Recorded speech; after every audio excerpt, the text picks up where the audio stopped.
Olá, olá, todas, todos, bem-vindos e bem-vindas à TV História em Casa. Está no ar o Brasil em Casa número 7 e o nosso tema é: que história é essa? Breves considerações sobre a ditadura civil-militar no Brasil. E hoje a gente conversa com Eugênio Brito, que vai contar um pouco pra gente aí dos seus estudos. E ele já tá entrando aí.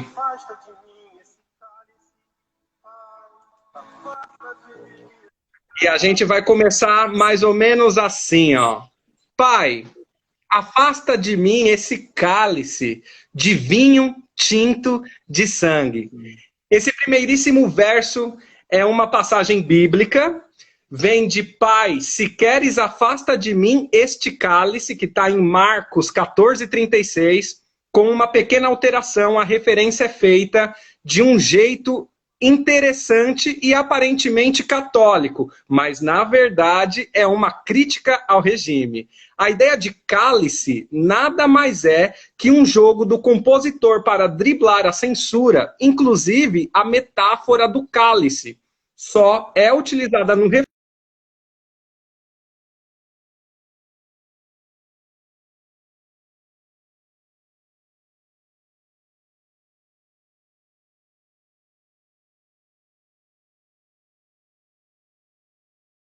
paz, mas o cantor aproveita o jogo de palavras e estende a ideia: o cálice é manchado do sangue vindo da repressão imposta pela ditadura.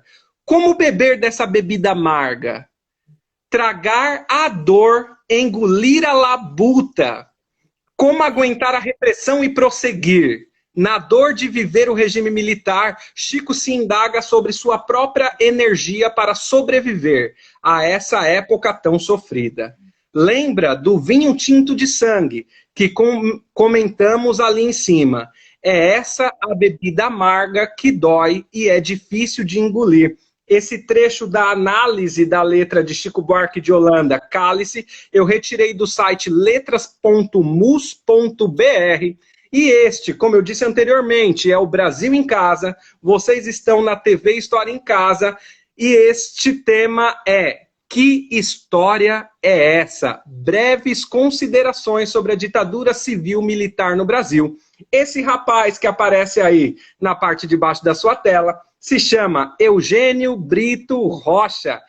Ele é graduado e licenciado em História, especialista em História do Brasil e docência no ensino superior, é mestrando em História do Brasil pela Universidade Federal do Piauí.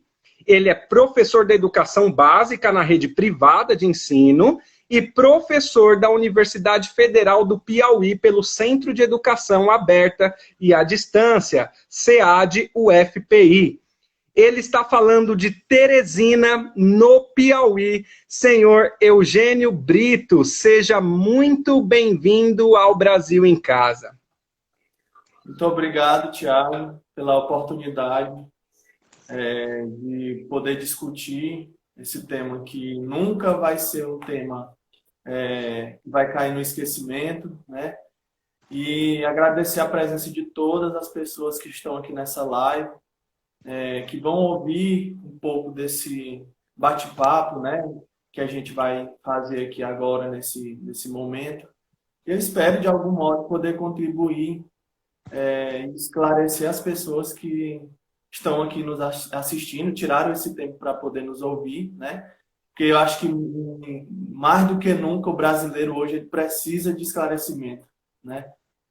Não, como outros tempos nunca se precisou, acho que hoje qualquer iniciativa como essa, do História em Casa, e de outras páginas, que busquem levar esse conhecimento para as pessoas que estão em casa, para as pessoas que estão cumprindo essa questão do isolamento social. Então, isso é uma forma de você também minimizar esse impacto dessa pandemia que nós estamos vivendo, né? Então, você deixa ela mais leve. Quero te parabenizar, Thiago, por essa oportunidade e por esse projeto que você vem desenvolvendo, que eu acho fantástico. Muitas discussões legais e espero aqui contribuir com o meu conhecimento, né? E a gente fazer uma coisa bem bacana. Tenho certeza que contribuirá. Vamos lá, assim, ó. Ratos de Porão, uma banda punk aqui de São Paulo, lançou um disco em 1989 chamado Brasil. Esse disco comemorou, né, completou 30 anos o ano passado e é um retrato do Brasil desde a sua capa até as suas letras. E eu retirei uma canção punk para ler aqui. Essa canção se chama Retrocesso, escrita em 1988. Olha só o que dizia os Ratos de Porão ali.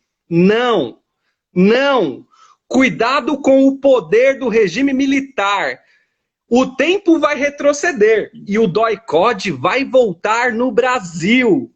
Por trás da festa do Tri, tortura e podridão, milhares de inocentes sofreram porque queriam o bem do Brasil, Brasil, Brasil. Ame-o ou deixe-o, essa era a solução de Médici e sua corja, imposta para o povo do Brasil. E o Ratos cantou que o tempo vai retroceder, Eugênio. Eugênio, agora o espaço é todo seu para apresentar como que é a sua pesquisa, como que foi feita e quais são essas breves considerações que você vai colocar para a gente aí. Então, muito obrigado, Thiago. Primeiramente, eu vou começar falando um pouco da minha relação com essa temática, né? Como foi que eu descobri o que era a ditadura civil-militar, por que esse encantamento por estudar esse período. Na verdade, eu tenho um tio que é militante ativo, né? Participou de todo o processo, né, do golpe de 1964, né? Enfrentou as forças militares durante esse período. E aí eu sempre, desde pequeno, ele costumava contar essas histórias, né? E eu ouvia aquilo com muita, como é que eu posso dizer, com muita atenção, sabe, ele me instigou a pesquisar esse tema meio que sem querer. E aí, lá quando eu estava concluindo a graduação, eu comecei a fazer associações. Eu acho que vou conversar um pouco mais com meu tio sobre esse assunto eu acho que dá para sair um trabalho legal daqui. E aí, já com conhecimento um conhecimento mais lapidado sobre esse período, né? Comecei a fazer conexões das histórias que ele me contava com o que eu lia na universidade, com os livros que eu já tinha conhecimento que tratavam essa temática.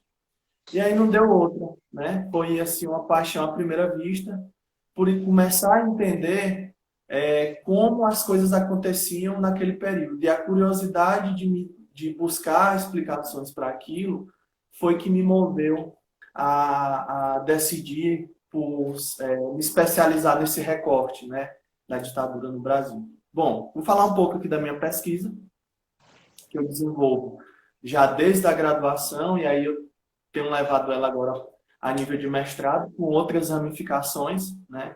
E tipo assim, vou falar de forma rápida aqui sobre essa temática, né? Sobre o meu objeto de pesquisa, né? Que eu utilizo para desenvolver, que eu desenvolvo lá no mestrado em História. Na verdade, eu busquei trabalhar com a questão de um sujeito, olhar a ditadura a partir de um sujeito, né?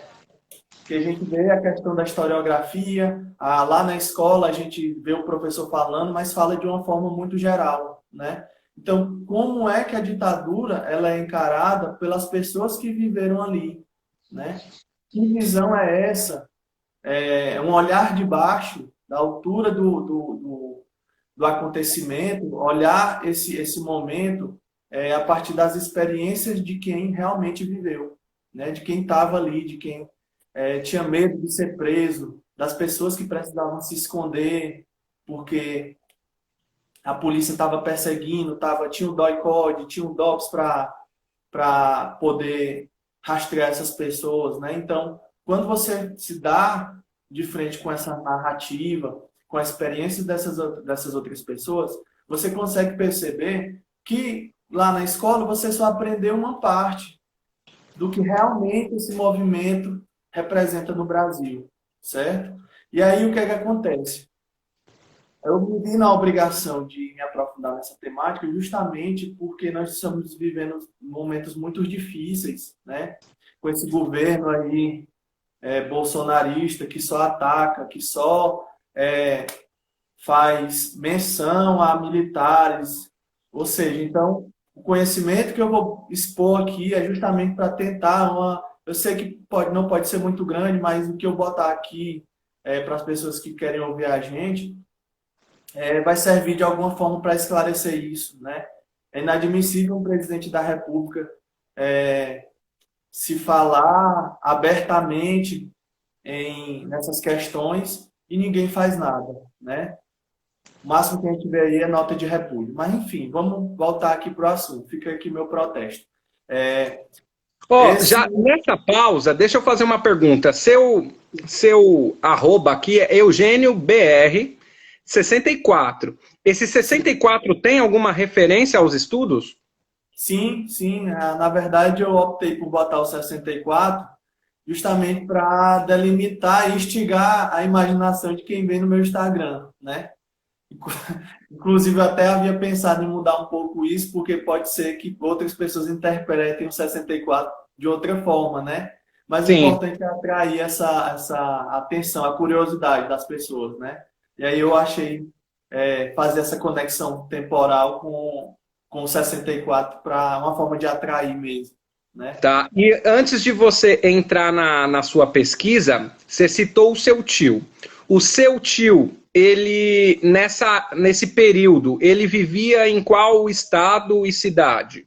Pronto, vou falar rapidamente aqui como é que acontece esse envolvimento.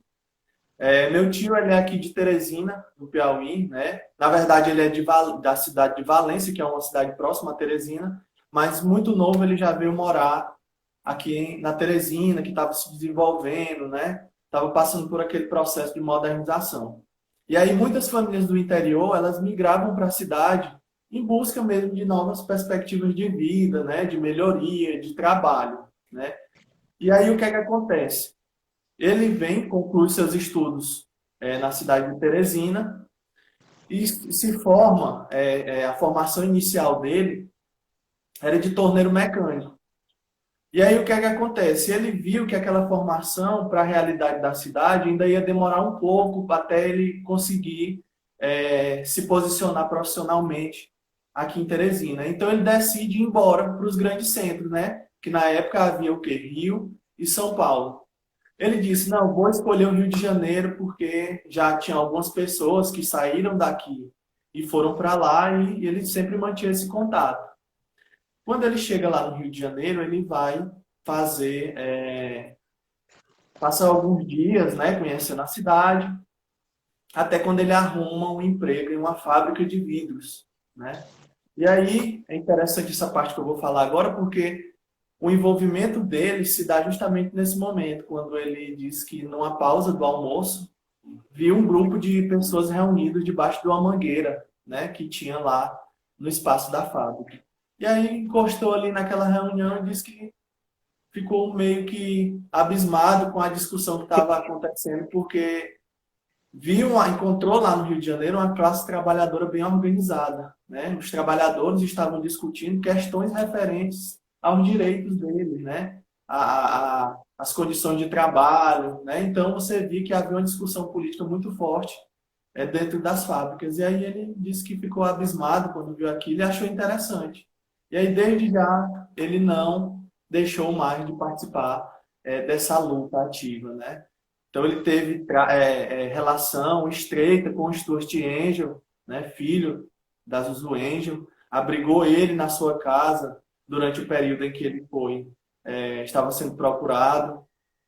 Também deu guarida na sua casa ao Cid Benjamin, ao capitão Carlos Lamarca, né? Então ele foi conhecendo essas pessoas que na verdade não se apresentavam pelos seus nomes, né? É interessante a gente frisar isso. Ele veio saber que Lamarca era Lamarca depois de muito tempo, porque o cara se apresentou com outro nome, né?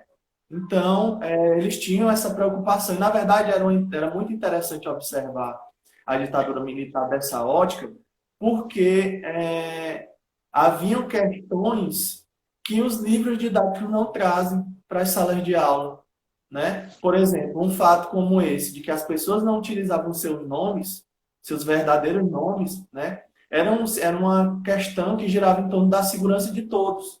Imagine só, um sujeito é pego e é torturado até dizer aonde os outros vão estar, onde vai haver alguma reunião, né? Então, veja só que a ditadura ela não se restringe apenas às pessoas que estavam militando ativamente, né, durante o período.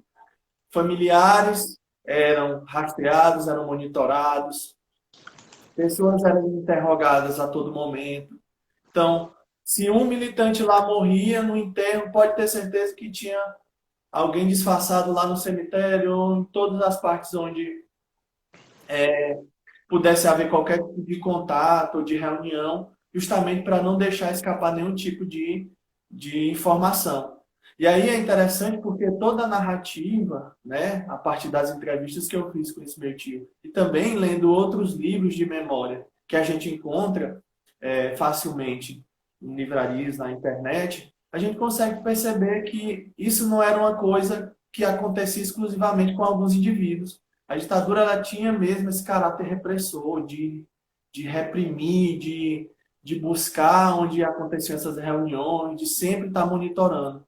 E aí é onde os militantes, né, a questão das esquerdas, se organizavam para tentar ludibriar. E aí eu achei perfeita a colocação sua aí da música, porque demonstra de uma forma assim bem didática essa questão dessa necessidade de não dizer tudo como deve ser, mas dizer isso de uma forma em que alguns possam entender e buscar sentido no que foi dito, né? Então, eu acho isso fantástico, né? Essa sacada de Chico Buarque, do Caetano, né? Então, Geraldo Vandré, como tantos outros que também se fizeram presentes a partir das músicas de protesto, né?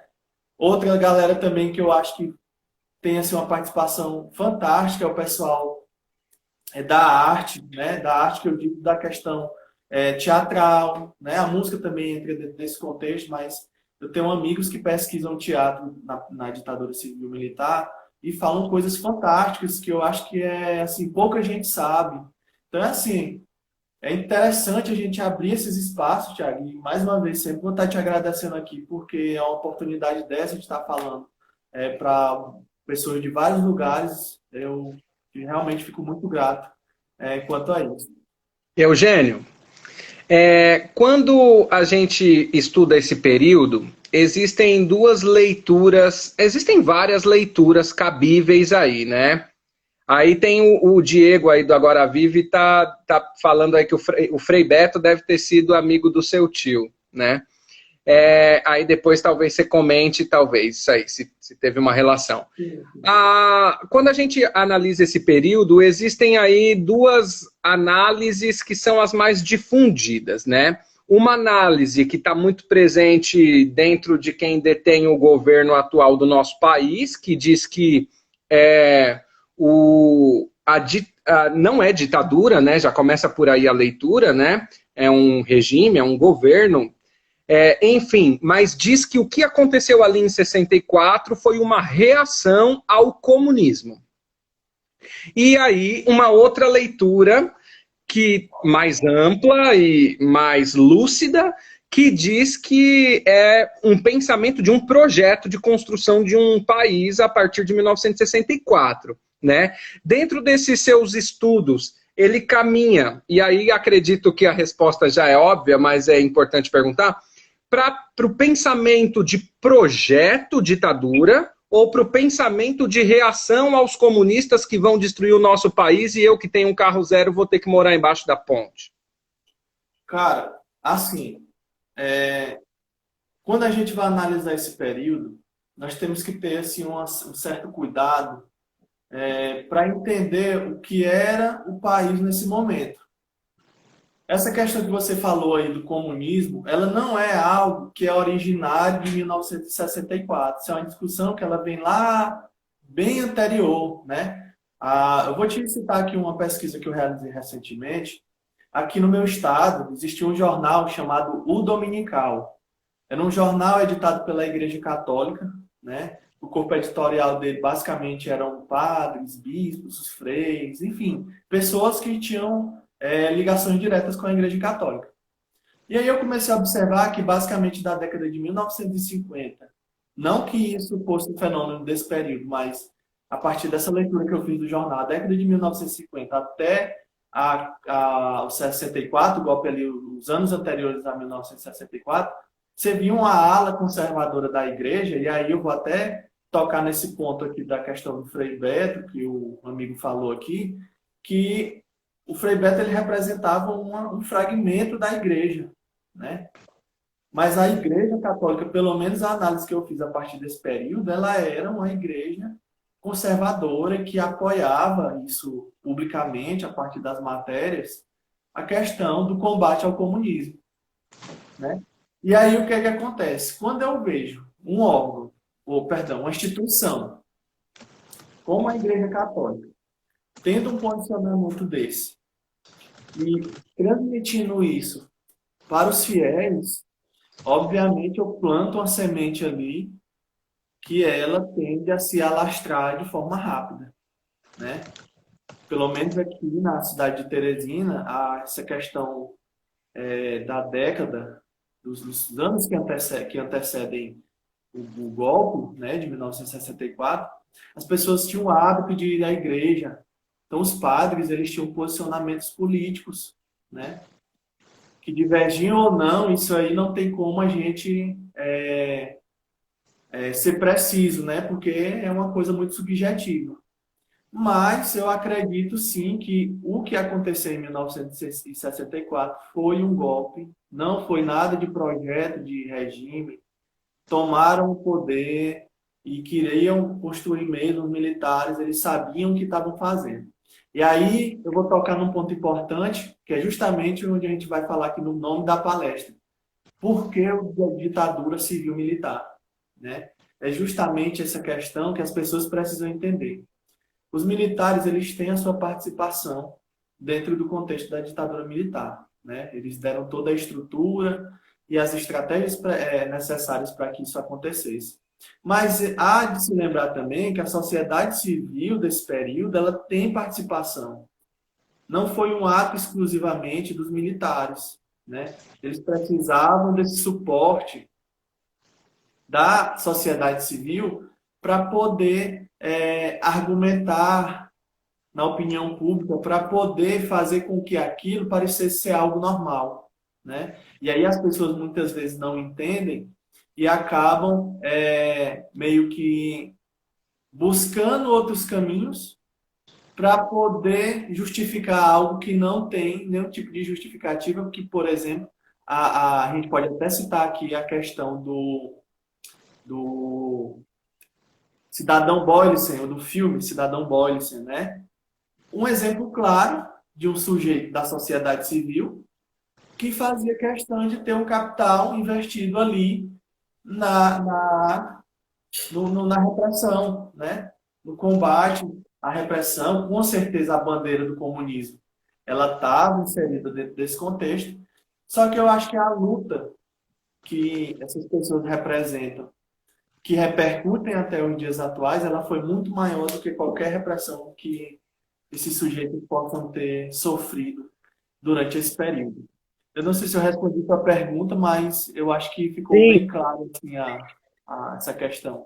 Aí, para inteirar, fazendo relação que você começou na questão da igreja e depois foi para a questão da sociedade civil, lembro eu que aqui, eu sou de São Paulo, aqui em São Paulo, no dia 19 de março de 1964, 19 de março, certo? Aí o golpe vai se dar em 31, 1º de abril, né? Uhum. Houve uma marcha da família com Deus pela liberdade, né?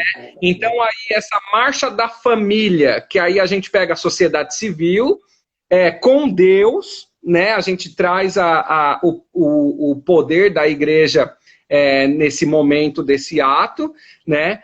E São Paulo vai fortalecer muito a ideia do golpe no dia 31. Então, eles vão buscar alicerces, né, nessa sociedade e em apoio com a igreja. Já fazendo uma provocação, 2020 se assemelha com 1964? Cara, eu não gosto muito de fazer essas comparações, essas semelhanças, mas assim, Analogia. eu gosto de fazer o seguinte, vou focar aqui nessa questão da marcha que você falou, porque eu achei muito interessante. Então vai lá. Como eu estava falando anteriormente sobre a questão de como a igreja se posicionava, né, sobre esse período, aqui em Teresina essa marcha também aconteceu. No exato momento eu não consigo me lembrar a data especificamente que isso ocorreu, certo? Mas há um fato que circulou nos jornais aqui, principalmente no Jornal Dominical, algumas matérias que vinculavam o seguinte: se você tem um carro e está indo lá, que é a avenida onde aconteceu essa marcha aqui, se chama Frei Serafim, leve as pessoas que também estão indo lá no seu carro. Você, motorista de ônibus, que dê passagem gratuita e leve o povo para essa marcha. Ou seja, veja como a comoção, a igreja, ela buscava fazer essa comoção social, né? Venham, pessoal, vocês precisam proteger suas famílias. Venham, participem desse ato de resistência, entre aspas, né?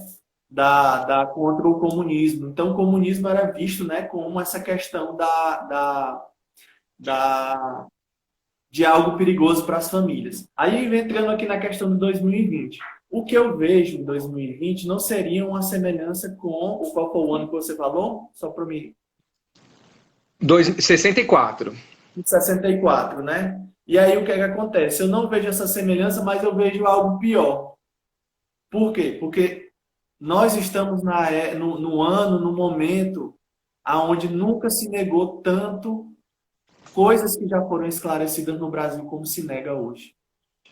Hoje você é taxado de comunista e de qualquer coisa que seja por apenas discordar de opiniões. Ou seja, será que isso não seria uma repressão que não é dos militares, que está sendo inserida de forma, vamos dizer que tímida na sociedade brasileira atual? Aí fica o questionamento, né? E aí é importante nós refletirmos sobre isso, e aí a questão de levar esse conhecimento para as pessoas que estão em casa na quarentena, porque justamente é assim que nós podemos combater essa questão do negacionismo, de negar. As pessoas hoje negam que houve um golpe, que em 1964 foi um golpe. Não é por aí. Várias pesquisas, vários autores consagrados aí, que discutem isso com mais propriedade do que eu, têm fundamento para dizer que 1964 não foi um golpe. Ou, perdão, que 1964 não foi uma revolução, foi um golpe. Mas insistem que o discurso, esse discurso de carnificina, que permaneça, que prevaleça na sociedade atual, né?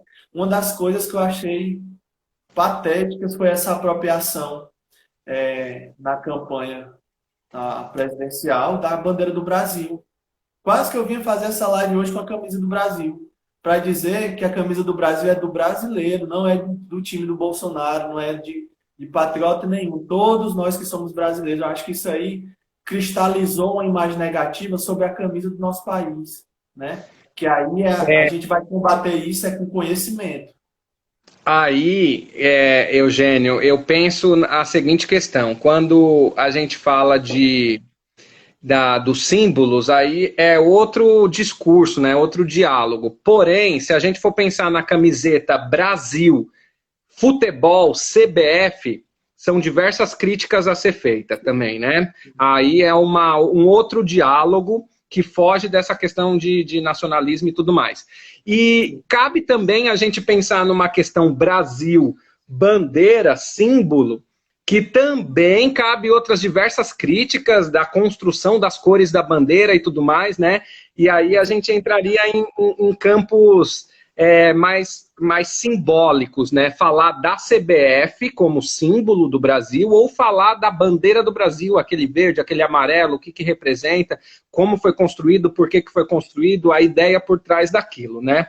O nosso querido Carlos Mota, que vai estar aqui comigo, talvez semana que vem, acredito, também falando também de ditadura militar, ele cita aqui o Marcos Napolitano, ele fala que aborda muito bem esse tema que a gente estava conversando aqui, né? Tem até um livro que se chama 1964, História do Regime Militar Brasileiro, né? Do Marcos Napolitano, talvez já fique uma dica aí que o Carlos Mota deixa pra gente. Aproveitar essa pausa e dizer para quem está assistindo a gente, se quiser participar, tem um cardzinho aí embaixo com interrogação, você pode dar uma sugestão ali, fazer comentário, colocar uma pergunta que eu consigo projetar direto aqui na tela, fica mais fácil de organizar nosso diálogo, tá certo? Então vamos voltar para os seus estudos, Eugênio.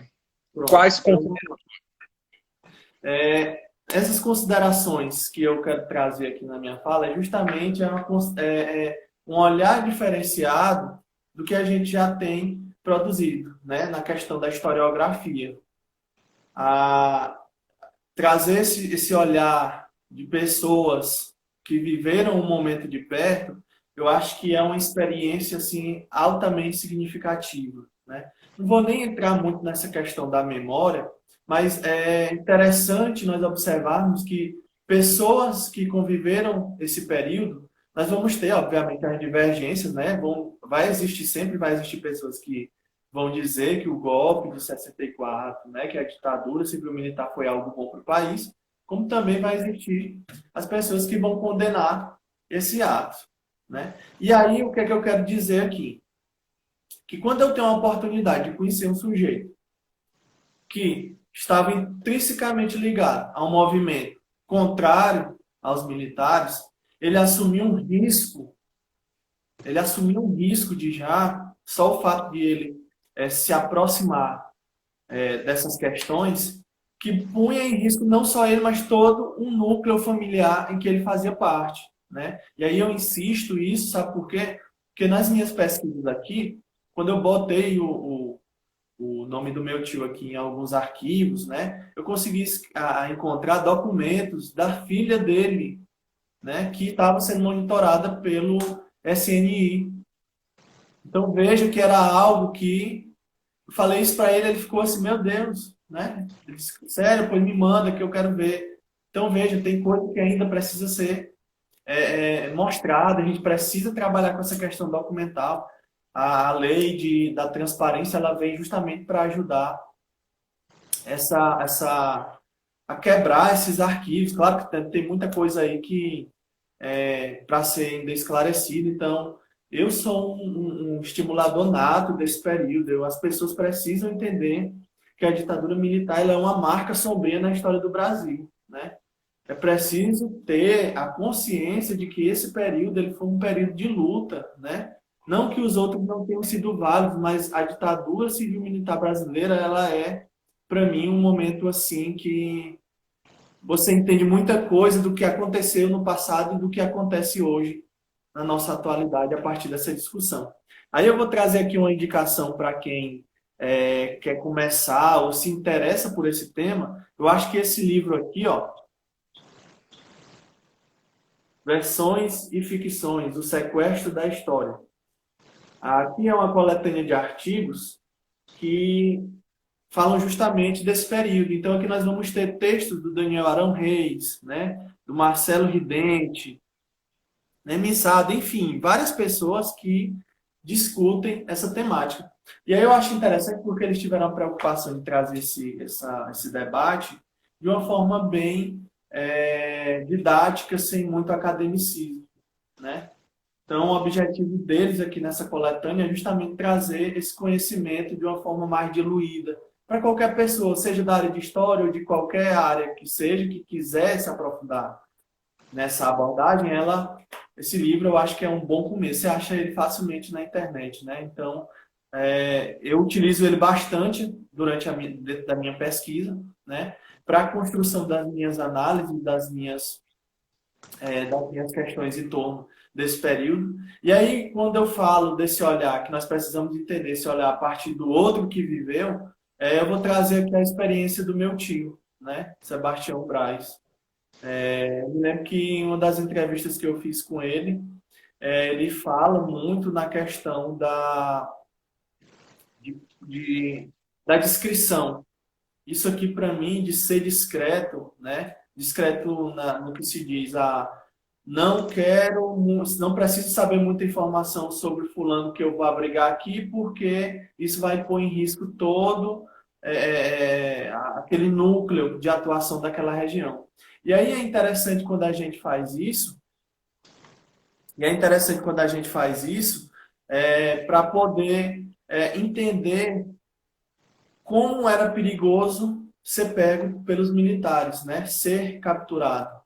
Aquilo implicava em questões que vão para além do que a gente pode entender hoje. Claro que muita coisa se esclareceu, né? A gente sabe que haviam as torturas, as técnicas que eram utilizadas, né? Graças a Deus, com a questão da medicina, né? A medicina jurídica, da forense, desculpa, a medicina forense, conseguiu-se identificar corpos de pessoas que até então eram desaparecidas, né? Desaparecidas políticas, mas agora a gente sabe que são mortas pela ditadura. Então, as comissões da verdade, elas têm um papel fundamental nesse processo de esclarecimento, né? Muito importante para combater justamente essa questão. Tiago, chegou uma pergunta aqui para mim, é isso? Vai lá. Como você vê a questão da lei da anistia no Brasil em relação a dos outros países da América Latina, que aí está dentro do tema que você está falando, né? Olha, e assim, aí, já vou colocar o Carlos Mota de novo aqui, e aí eu puxei aqui. O Carlos vai estar aqui na próxima segunda, falando dos discursos dentro da ditadura militar. Então, uma sequência aqui dos assuntos, né? Então, vai lá. Pronto. Essa questão da lei da anistia no Brasil, ela é uma lei da anistia que eu não considero ela tão válida, né? Porque o momento em que eu anistio os militares, eu precisava anistiar também os seus opositores. Então, isso é uma questão muito polêmica, né? Muito polêmica. Por quê? Não se teve punição, né? Não se viu punição, não se viu uma medida mais efetiva em torno das pessoas que ficou comprovado que participaram desse período, que fizeram ataques diretos a pessoas, né?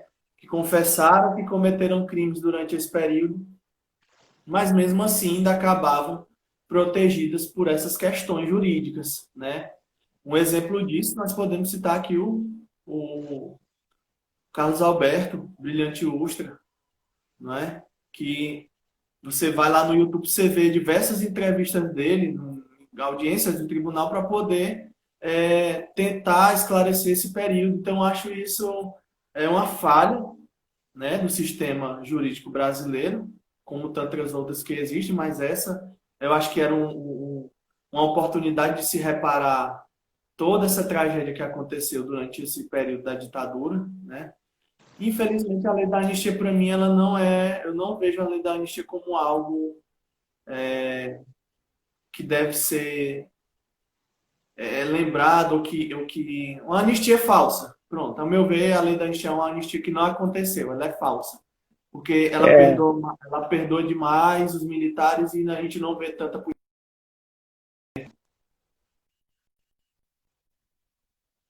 Você falando atrocidade, eu quero lembrar que houve terror de Estado, né, dentro do regime militar. O que é o terror de Estado? São práticas ilegais, mesmo à luz da legislação vigente, né? Então, o governo agindo fora da própria legislação, né? Como torturas e o sumiço de tantas pessoas que sumiram, né? Tortura, sequestro, execução, desaparecimento de cadáveres, censura prévia, a luta armada, né? Então a gente vê aí uma série de ações que vai levar para o terror de Estado, e aí quando a gente chega na questão da anistia, serve para todos, né, em um geral, né? Então, é de se pensar nesse caso aí.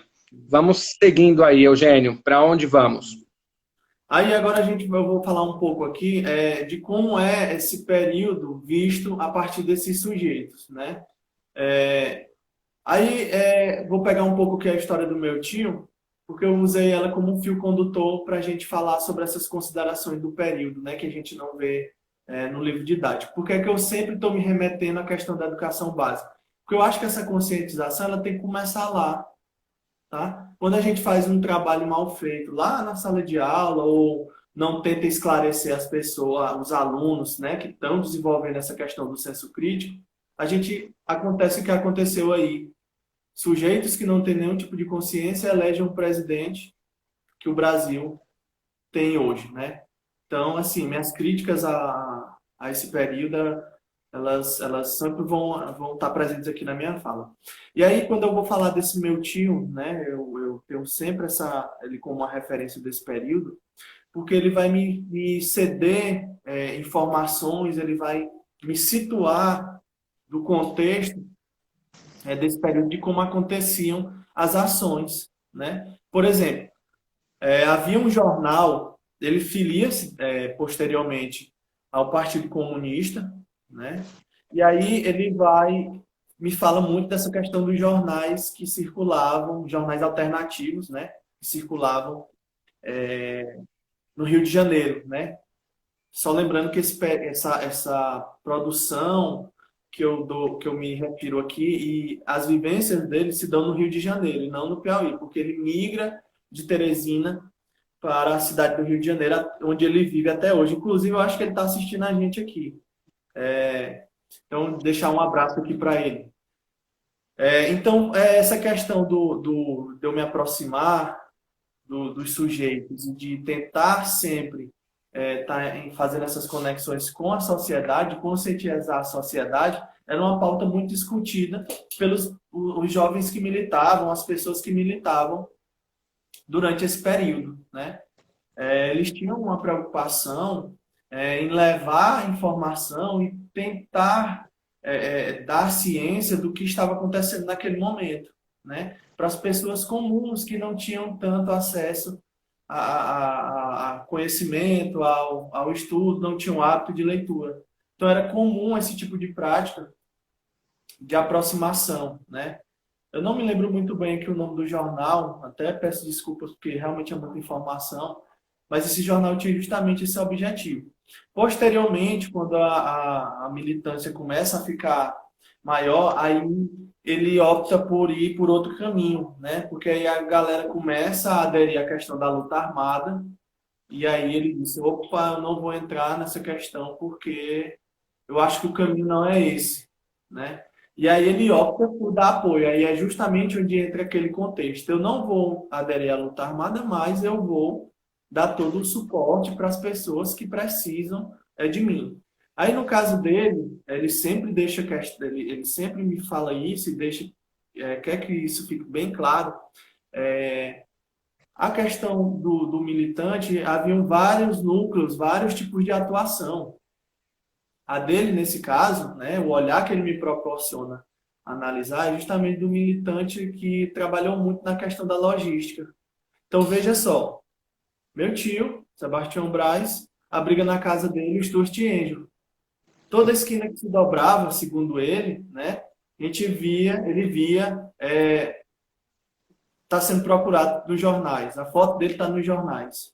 Ou seja, como é que eu vou botar um cara desse na minha casa, né? Então, veja só o risco que minha família está correndo, né? Então, tinha todo um ideal que fazia questão não era algo que se media esforços, né? E é interessante também observar como é que se dava a questão da comunicação, né? As comunicações desses sujeitos aconteciam por pontos, né? Eles marcavam pontos, diziam, ó, tal hora eu vou te encontrar em lugar X. Isso o recado já vinha por outra pessoa, né? Justamente para evitar esses contatos diretos, por conta do monitoramento, né, que acontecia nesse período. né? E aí, se tiver alguma pergunta, Thiago, para falar aí, tem mais alguém? Então, toco para frente aqui. Segue aí. Eu só lembrei aqui de quando você está citando essas relações todas aí, do O Que É Isso, Companheiro, que vai apresentar um pouco dessas relações, né, das pessoas. Ah, aqui, ó, a Manus Oli, deixa eu ver. Soliana, Manu Soliana. No Museu da Resistência, em SP, é evidente luta e repressão daqueles que sofreram fisicamente naquela época. Aí eu vou fazer uma interação aqui na fala da Manu. O lugar não é um museu, é um memorial, né? Memorial da Resistência, em São Paulo. Tem até muito importante para quem é de São Paulo, quando passar toda essa situação, visitar, fazer uma visita monitorada, porque tem 4 celas ainda construídas, o espaço de pegar-sol, dá para conhecer ali como que eles ficavam, existem os registros na parede, e também tem uma sala que eles fizeram um trabalho de receber as pessoas que ficaram presas ali e pegar os depoimentos em áudio delas. E aí tem uma sala que você senta, que é uma sala, é uma cadeia, né? Uma cela. Você senta e coloca os fones de ouvido e escuta as pessoas contando as histórias que viveram onde você está sentado.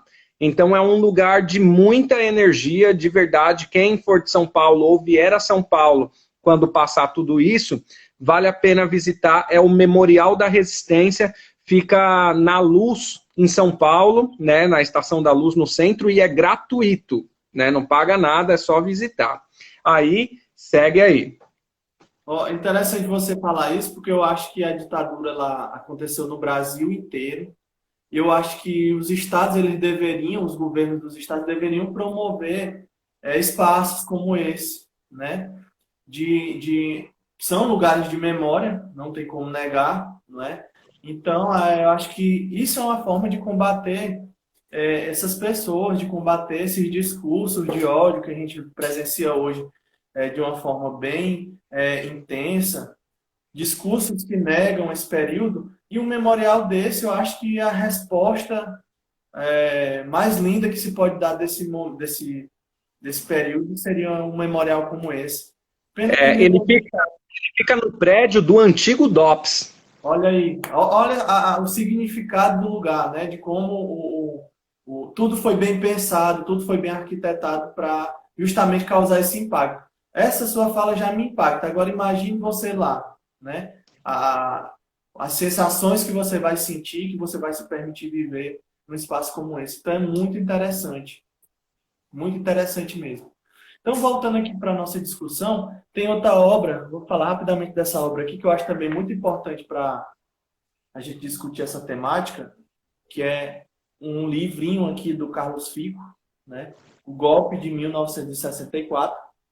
As pessoas que se interessarem por essa temática, também é uma ótima sugestão que eu dou aqui para vocês se aprofundarem mais. E aí, como eu estava falando, essa questão no meu tio, né, da ditadura militar, eu aprendi muita coisa que ele me proporcionou a partir da sua narrativa, das suas narrativas, e de outros livros de memória que eu fiz a leitura para poder me apropriar mais dessa temática. E aí você falou do Que É Isso, Companheiro, eu achei muito interessante, né, porque é um filme que ele tenta transparecer mais ou menos o mais próximo da realidade do que aconteceu aquilo, e o cinema brasileiro ele tem um papel muito importante nesse período. Obviamente que isso acontece alguns anos mais à frente, mas essa dramatização de tentar buscar o mais próximo possível momentos como os que são retratados no Que É Isso, Companheiro, também eu acho que é uma iniciativa altamente gloriosa e válida para a gente poder compreender esse período, né, essas questões que giram em torno da ditadura. E aí, Voltando aqui para essa questão dessas subjetividades que a gente vai encontrar, o meu tio sempre me fala que um dos períodos mais difíceis que ele vai viver lá no Rio de Janeiro é justamente quando chegava as notícias de que pessoas que estavam convivendo ali com ele estavam sendo mortas, né? Sabia-se muito tempo depois, às vezes, ou às vezes se sabia logo que, ó, fulano morreu, ou fulano foi pego lá pelo DOPS, fulano morreu numa ação, né? Então veja que isso há uma tortura psicológica, além das torturas físicas que aconteciam, você receber notícias como essa, e não poder fazer nada, você não poder sepultar aquelas pessoas, fazer um velório, ou seja, isso tudo vai mexendo com essa questão do psicológico dessas pessoas, né? Dos militantes, das pessoas que decidiram adentrar nessa luta mesmo, de enfrentar esse regime autoritário que se instalou no Brasil em 1964. Tem mais alguma coisa aí, Thiago, para a gente ir discutindo? Perguntas? Ó, vamos lá. Veio aqui, ó. Aqui a gente acabou de falar, né? Então, o que é isso, companheiro? Acho que aí você, na sua fala, também já entra o Zuzu Angel, né? Do Angel, sim. E o que mais Existe o você traz? batismo de sangue. Batismo de sangue, que aí vai falar do Frei Beto, né? Que foi citado lá no início. Tem um monte de filme, Cabra Marcado para Morrer, Capitão Carlos Lamarca, né? Tem O um dia que filme, durou, o dia que durou 21 anos. exatamente. Então, tem muito filme que, claro, filme tem a ficção, mas a ideia desses filmes que a gente está falando aqui, eles, com certeza, o objetivo deles é transmitir traços do período, né? De uma forma, trazendo essa questão da dramaturgia bem é, afinada com o período, né? Então, acho interessante. Os filmes, eles apaixonam quem quer estudar esse período, quem quer conhecer mais, né? Em relação a filme, eu sempre peço para a galera ter um cuidado na leitura, né, do filme, porque é uma ficção também. Então é necessário saber ter a ótica para conseguir identificar ali as ficções e os pontos que de fato são históricos nas narrativas. Desse período tem bastante filme muito fiel, né? Não que não aconteça os pontos de ficção, mas tem bastante filme muito fiel, né? Sim. Ah, meu Olha tio lá, acabou de mandar uma mensagem aqui, ó, dizendo que está assistindo a live, tá? Tá lá no Rio de Janeiro, acompanhando a gente ao vivo, né? que Dá um abraço bacana. aqui para ele. E aí o Diego colocou mais um filme aí, o ano que meus pais saíram de férias, né? E aí o Mário Will Capitano colocou que filme desperta interesse. E de fato, é aconchegante. Eugênio, a gente está caminhando para os últimos 8, 9 minutos. E aí já vai direcionando para o que não foi colocado e talvez tenha uma importância a ser colocado aqui para a gente não deixar de fora. O que eu queria chamar a atenção das pessoas que querem se aprofundar e que precisam entender esse período, né? Porque hoje eu vejo todo mundo discutindo todo mundo com base de vídeo de YouTube, né? Que eu acho isso patético. As pessoas elas precisam ir atrás de conhecimento, né? Conhecimento, gente, tá aí para todo mundo. Tem um site e aí eu quero até agradecer se alguém estiver assistindo ou tiver alguém que tem interesse de visitar, vale muito a pena, que é o site Brasil Nunca Mais, né? Esse projeto, na verdade, o projeto Brasil Nunca Mais, eu acho que foi uma das iniciativas mais fantásticas que eu já tive a oportunidade de conhecer. Uma documentação riquíssima sobre o período, né? Até antes mesmo do período você encontra muita coisa. Arquivo confidencial, ata de reunião, relatório lá do DOI-CODE, do SNI, enfim, muita documentação que não precisa ser um especialista na área para você entender o que estava acontecendo ali. E outros são documentos oficiais que foram produzidos pelo Estado, né? Então eles têm uma validação, eles têm um respaldo, né? Porque são documentos institucionais que foram expostos aí para poder justamente as pessoas esclarecerem qualquer coisa que tenha ficado desse período. E aí, gente, eu queria encaminhar já esse finalzinho para as questões da ditadura, né? Acho que assim, uma questão que a gente deve lembrar. Houve o erro dos militares, a questão das torturas e tal, mas é uma fala que sempre vai estar presente. Meu tio sempre fala que foi meio que um desespero das esquerdas e dos militantes não terem uma estratégia bem definida para a questão da luta armada. Então, ele sempre fala isso, que, olha, um erro das esquerdas foi justamente essa organização.